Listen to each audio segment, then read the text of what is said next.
The Girl in White Armor. In the quiet village of Domremy, there lived a young girl named Jehanne. While other children played games in the street, Jehanne found peace in the rustling leaves of the forest and the rhythmic tolling of the church bells. She was a girl of great kindness who spent her days helping her mother spin wool and tending to the village sheep under the watchful eye of the sun. To her neighbors, she was just a simple peasant girl, but Jehanne carried a heart full of quiet strength and a spirit that listened to the whispers of the wind.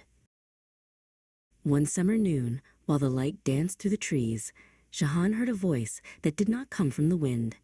A brilliant light gathered before her, forming the shape of a magnificent knight with wings as bright as polished silver. It was Michael, a heavenly messenger. He spoke to her not of sheep or wool, but of a kingdom in trouble. He told her that she was chosen to save France from its enemies and to lead the true king to his throne. Jehanne was frightened, but the warmth in Michael's voice gave her a courage she had never known before. To follow her destiny, Jehanne had to leave her home. She traveled to the nearby town of Vaucouleurs to meet a gruff captain named Robert. At first, Robert laughed at the idea of a young girl leading an army. "Go home to your mother," he shouted. But Jehanne did not flinch. She stood before him with such steady conviction that his laughter faded into silence. Seeing the fire in her eyes, Robert realized this was no ordinary girl. He finally agreed to give her a sword and a horse to begin her journey. The road to find the prince was long and filled with shadows. To stay safe among the soldiers and travel through enemy lands, Jehanne cut her hair short and donned the practical clothes of a traveler. She rode through dark forests and crossed icy rivers under the cover of night. Every time she felt tired or afraid, she remembered the voices and the promise she had made to her country. Her horse became her closest companion, carrying her faithfully toward the castle where the prince remained in hiding. When Jehanne arrived at the great hall of Chinon, the prince, Charles, decided to test her. He hid among his courtiers, dressed in plain robes, while another man sat on the throne. But Jehanne did not look at the throne. Guided by an inner light, she walked straight through the crowded room and knelt before the real Charles. "God give you life, gentle prince," she whispered. Charles was stunned. If this girl could see through his disguise, perhaps she truly was sent to save them all. Before she could lead the soldiers, Jehanne needed the equipment of a knight. She was given a suit of armor made of white steel that shone like a star.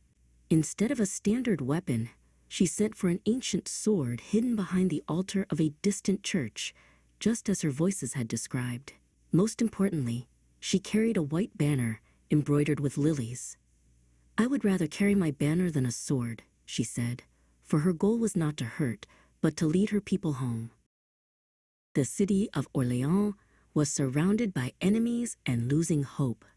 When Jehanne arrived on her white horse, the people cheered as if the sun had finally broken through the clouds.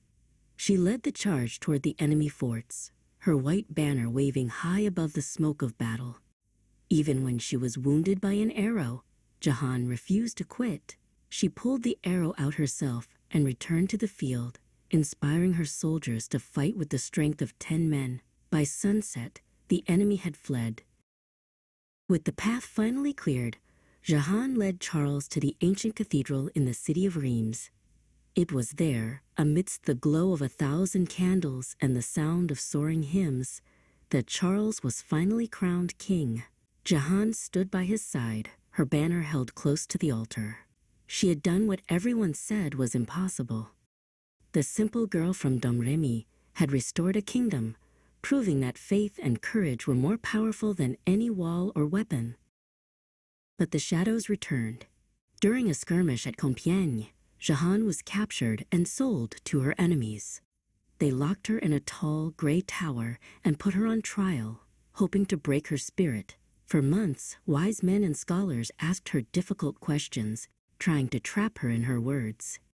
Yet Jehanne answered every question with such wisdom and honesty that her captors were baffled. Even in chains, she was freer than the men who judged her, for her heart remained true to her mission. Jehanne's journey on Earth ended in a square in Rouen, but her story was only beginning. She became a legend that would never fade, a symbol of how one person, no matter how young or humble, can change the world. To this day, people remember the girl in white armor who listened to her heart and followed her stars. Her courage remains a light for anyone who feels small, reminding us all that within every quiet soul lies the power to be a hero.